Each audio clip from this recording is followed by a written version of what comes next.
Autobiografía de Jeanne Guyon. Amén.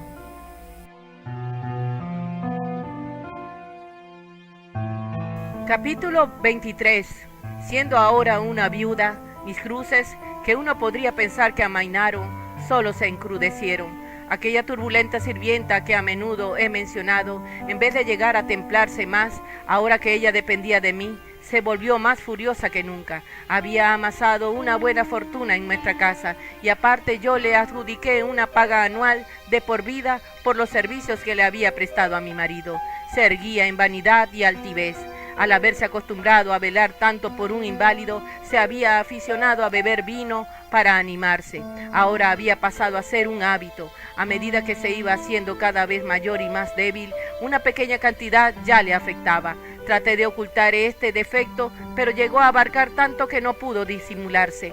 Hablé con su confesor acerca de ello para que intentara con delicadeza y tacto rescatarla de ello. Pero en vez de aprovecharse del consejo de su director espiritual, se indignó mucho conmigo. Mi suegra, que apenas podía soportar el vicio de la ebriedad, y a menudo me había hablado de ello, ahora se ponía de su lado y a mí me reprochaba.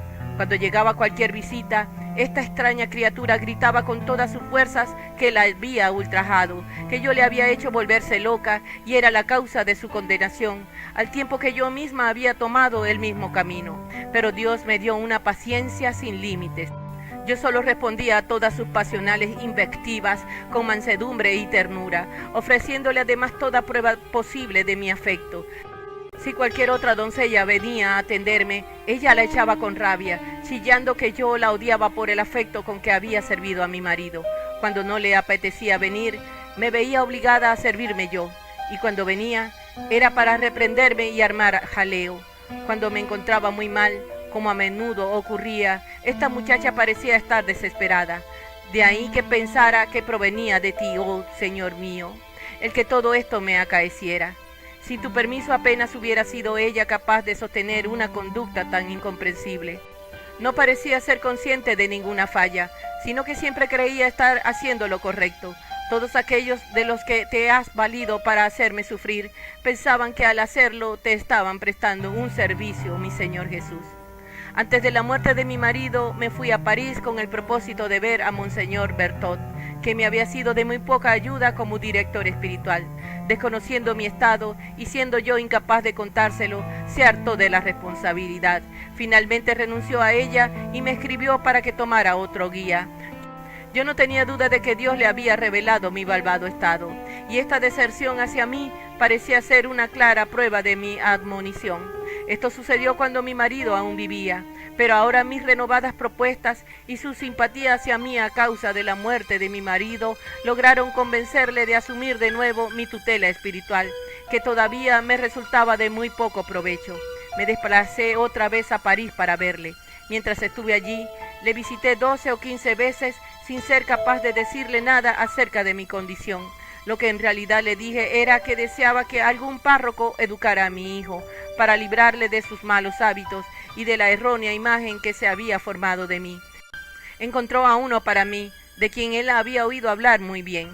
Me fui a un retiro espiritual con Monseñor Bertot y Madame C. Nota especial: el original solo escribe la inicial del nombre, C.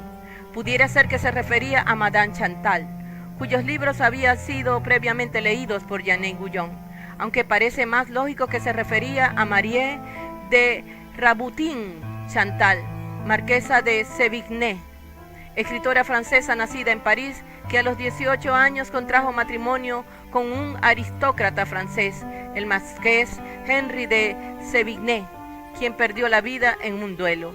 Gozó de la amistad de muchas personalidades distinguidas y hoy es conocida ante todo por sus cartas, más de 1500, dirigidas a su hija, así como a otros parientes y amigos.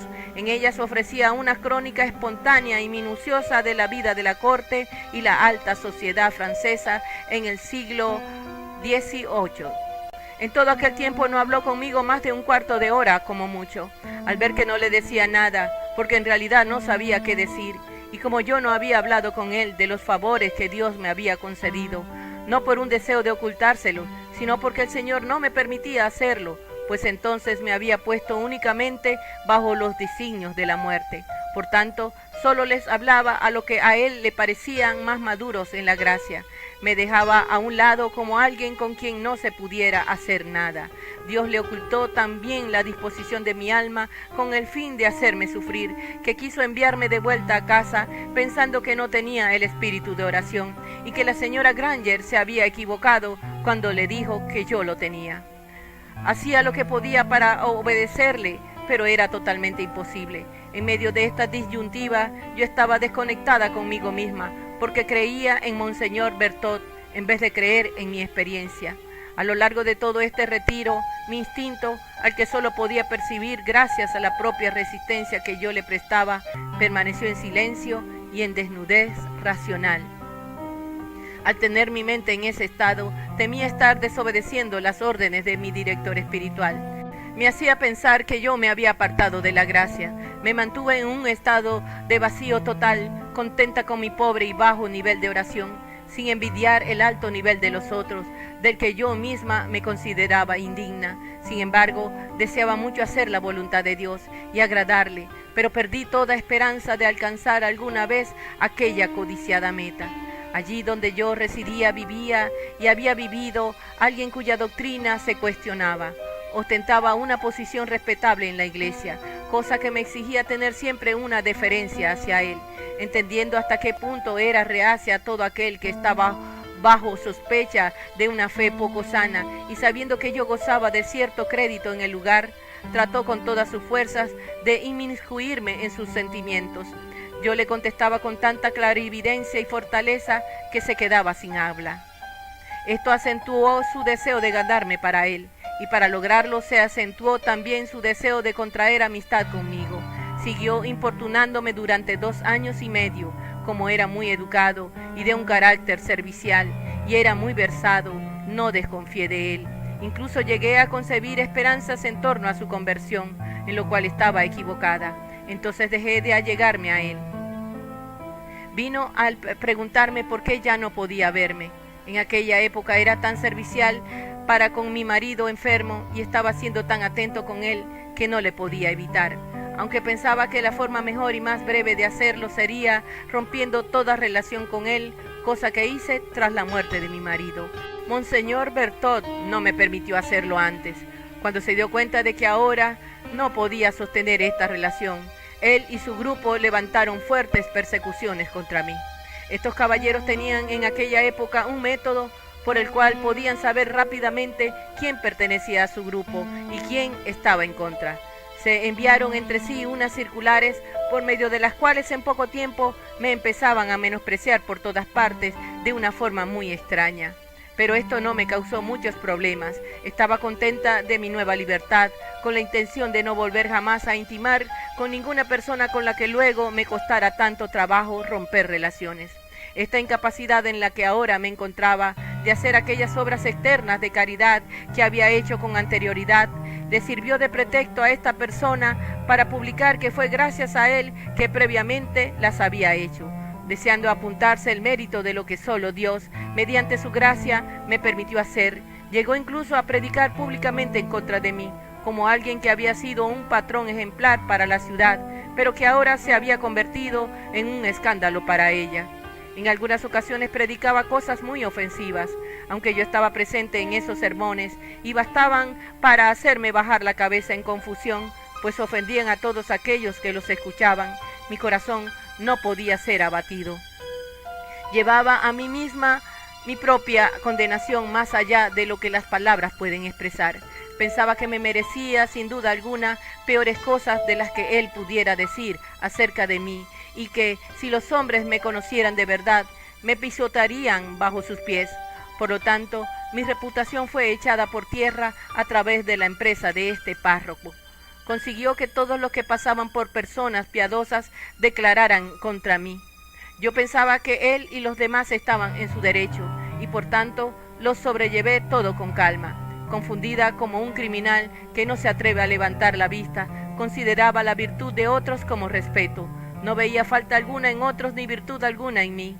Cuando ocurría que alguien me elogiaba, aquello era como si me hubieran arreado un duro duro golpe, y me decía a mí misma, pocos saben de mis miserias y del estado en que me he abatido. Cuando alguno me culpaba, yo lo afirmaba como algo correcto y justo. Había veces que la naturaleza quería escapar de una condición tan abyecta, pero no podía encontrar ninguna salida. Si trataba de tener una apariencia externa de rectitud, practicando alguna cosa buena, mi corazón me reprendía en secreto de ser culpable de hipocresía, queriendo aparentar lo que no era, y Dios no permitió que aquello tuviera éxito. Oh, sobresalientes son las cruces de la providencia. Todas las demás cruces no tienen ningún valor. A menudo me encontraba muy enferma y en peligro de muerte, y no sabía cómo prepararme para ella. Varias personas piadosas que habían tenido contacto conmigo anteriormente me escribieron en relación con lo que aquellos caballeros difundían sobre mí. No intenté justificarme a mí misma, aunque me sabía inocente de las cosas que ellos me acusaban. Estando un día en la mayor angustia y desolación, abrí el Nuevo Testamento en esas palabras: bástate mi gracia, porque mi poder se perfecciona en tu debilidad. Por algún tiempo, eso me alivió un poco. Amén.